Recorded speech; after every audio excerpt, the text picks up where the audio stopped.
Dobar dan. Nadam se da znate ko sam, ako ne znate,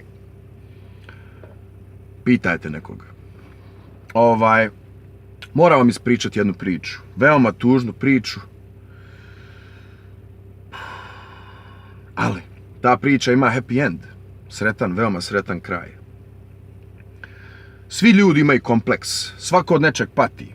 Neko više, neko manje. Neko sebi pomogne, a neko ne pomogne. Većina ne pomogne sebe. To i dotuče. Moj problem je bio u djetinjstvu i kad sam bio mladić. Ja sam uvijek bio iste visine. 182.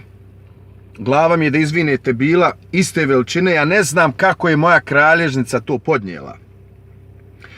Stopala 12 broj. To je, ako se ne varam, 45. Znači, ja sam izgledao ko lollipop. Ko lizalo. Glava ogromna. Stopala ogromna, a tijelo malo, mršavo. Bio sam kilaže od ovih modela, ovih pičaka. To je mene jebavalo. To je mene natjeralo da ja počnem da treniram, da nabijem masu. Nabio sam masu, sad mi je 101 kila.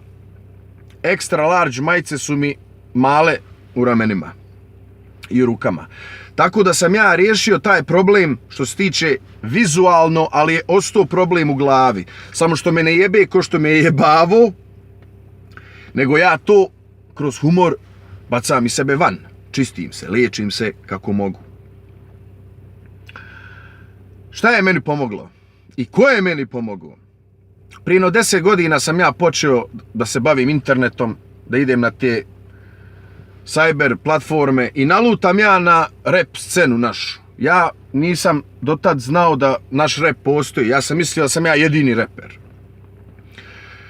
Edo Majka je bio tad popularan, ja vjerujem da je i sad popularan. Edo Majka je veoma dobar reper, ima dobar glas, dobar flow, dobar delivery, a jednostavno čovjek je profesionalac. Tako da ne mislite da ja imam nešto protiv Ede, da je ovo neki jealousy, razumiješ, neka ljubomora. Na kraju svega ja i Edo se ne bavimo istom vrstom repa, tako da nema tu nikakvog jealousy-a, ljubomore.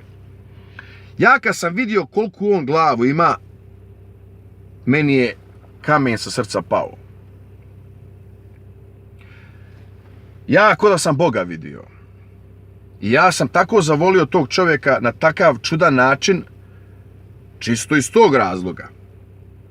Što ne znači, opet kažem, Edo je super reper, vi fanovi njegovi, nemojte sada da se uvrijedite, a Edo ti pogotovo.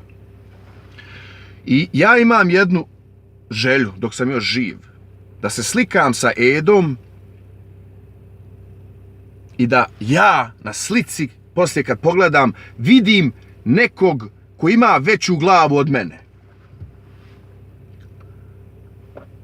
To mi je još ostala želja. Nadam se, Edo, da ću te upoznat negdje, srest, i da ću imat šansu tu neku da se s tobom slikam. Eto.